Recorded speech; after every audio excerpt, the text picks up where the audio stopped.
So this is my experience. Yeah. Apart from that, also my client, this gentleman, this uncle 60 plus, he keep telling me got low back pain. Then I said, please go find Joseph. Let Joseph sort it out. Can you share a bit about his condition? Elderly man, working, and he have low back issue. Maybe there are people out here that were listening having similar issue.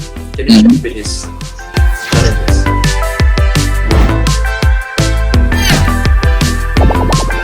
Okay, so I can't tell you too much because of PNC. So Mr. J, okay, he came to me and he told me he had years of lower back pain, and unfortunately he was not educated to see the proper professionals until he met Coach Cam. After Coach Cam, I think you did some form of assessments with him and you found out there was a few things he can't do, and namely the squat. He wasn't able to have a very comfortable squat, and it's causing him some lower back pain. So that is when I did some form of subjective assessments, meaning I asked some questions to find out about his lifestyle and what he does. So it turns out that 20 over years ago, because he operates buses, he's a bus driver, and he was removing tires, and unfortunately during that heavy lift, he kind of felt a tweak at the back, and that's why he has some form of pain. Seen a doctor that he trusts, and the doctor referred him to a physio, and that's the first time he's seen a physio. Seen a physio, did it for a month, didn't quite help. I mean, at that time he said he felt some relief, but didn't quite help him get back to what he wants to do.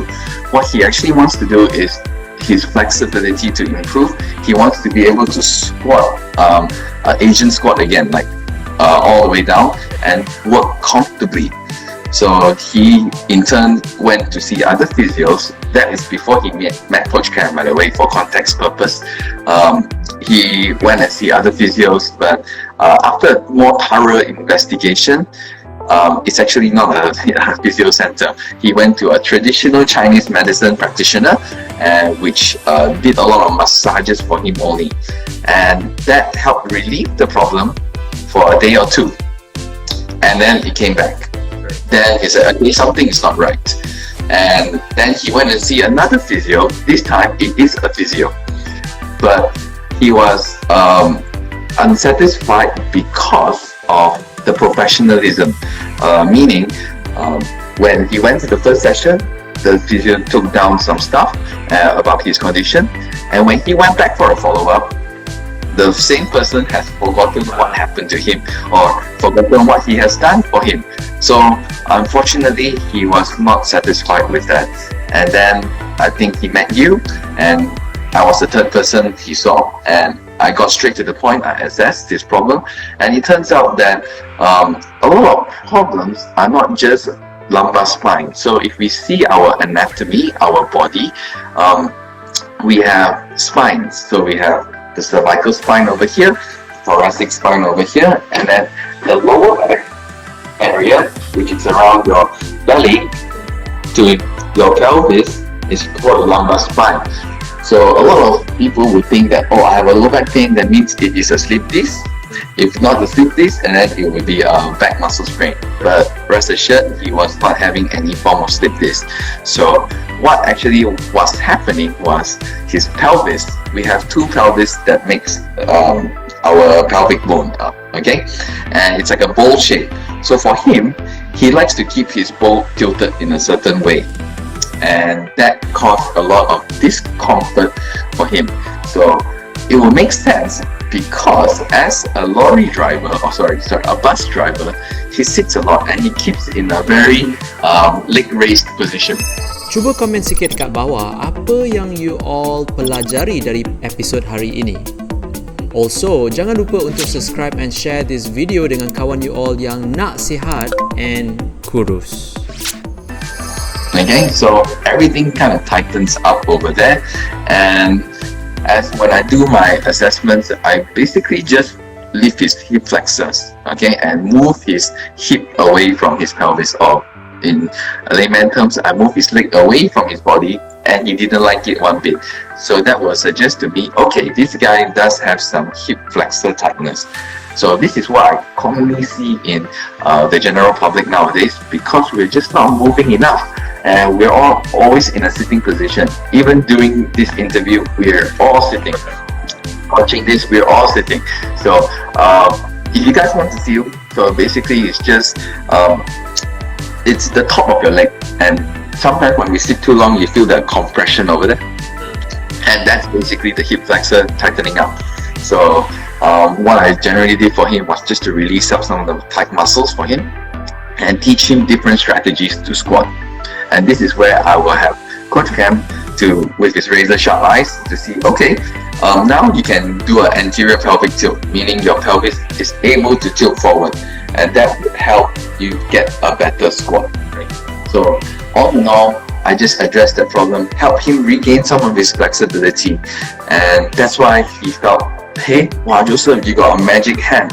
How come I can do this after 20 years? And to me, it's like, okay, Mr. J, don't be too excited, because this problem has been there for 20 years. It doesn't take one session to take this away.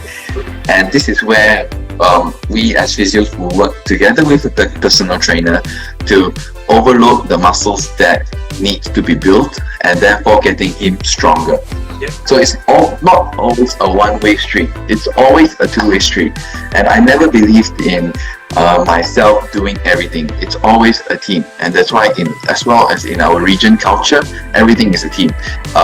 Each patient will be designated to 2 physios, and everything is a team. Nice. Okay. So just to add on, even though I do see some sort of movement that not supposed to be done correctly, meaning for Mr. J lah, he's not performing correctly, I can only observe, but I do not know how to help. That's why I work along with physiotherapists like you and a team from Regen to help me and to help my clients. Because the knowledge that we understand, basically when it comes to training, is more towards biomechanics of human body, just the movement, not so much on anatomy. Even though we learn the basic of anatomy, but not in depth as physiotherapists.